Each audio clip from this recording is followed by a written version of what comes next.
Hi guys, this is my first YouTube video.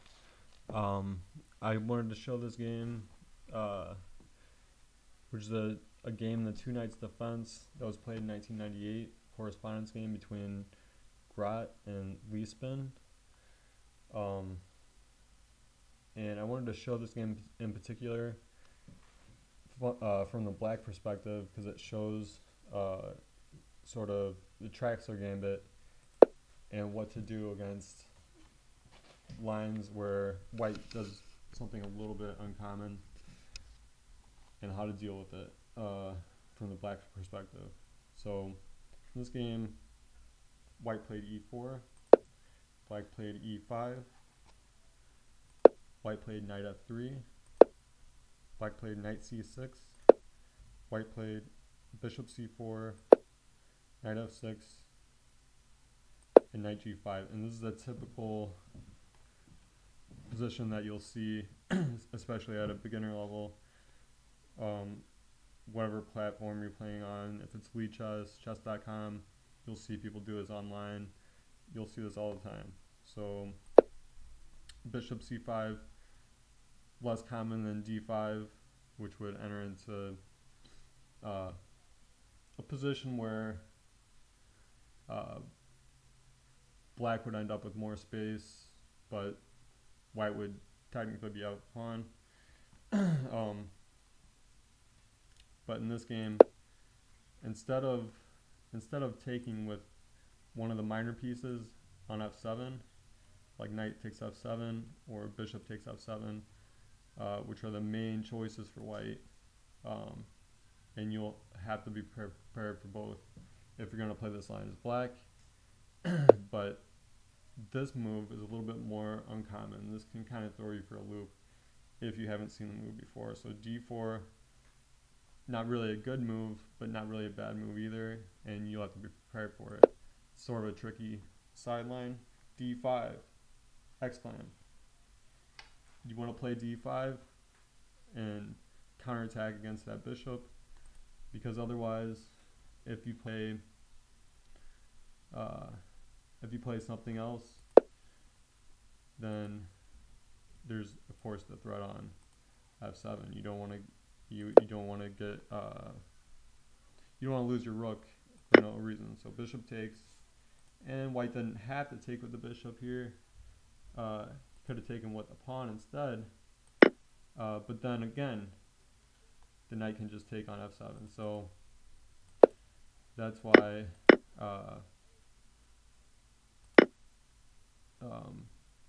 white did take on f7 with the bishop, and after black moved to e7, he just goes bishop c4.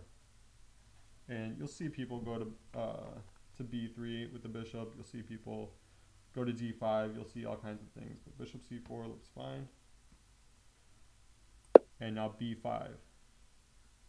So defended by the knight, hitting the bishop again. Bishop d3, and now h6, hitting the knight. And now white makes a slight mistake by counterattacking black's knight,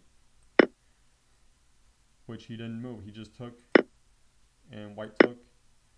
And after the queen takes, you can see it's already a little bit dangerous, mostly because of the open h file.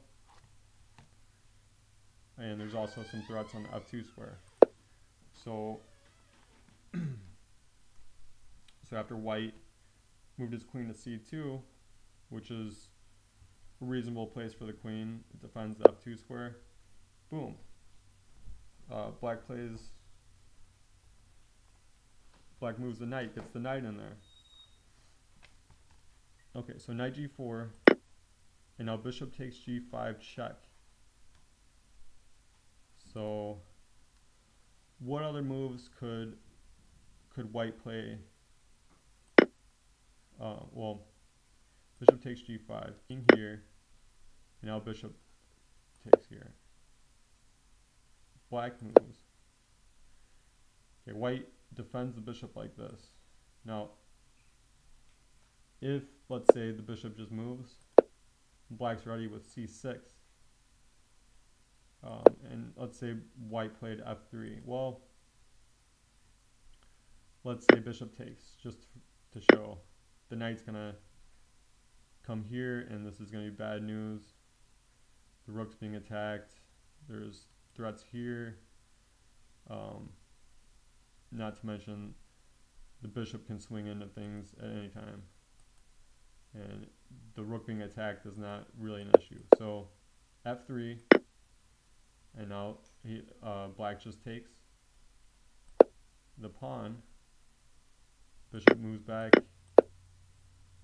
but now this is just everything coming out for black, much better position for black. So you can see h4 might actually be the best option. The move played in the game might actually be the best option. So black played rook b8, which is reasonable. And now knight c3.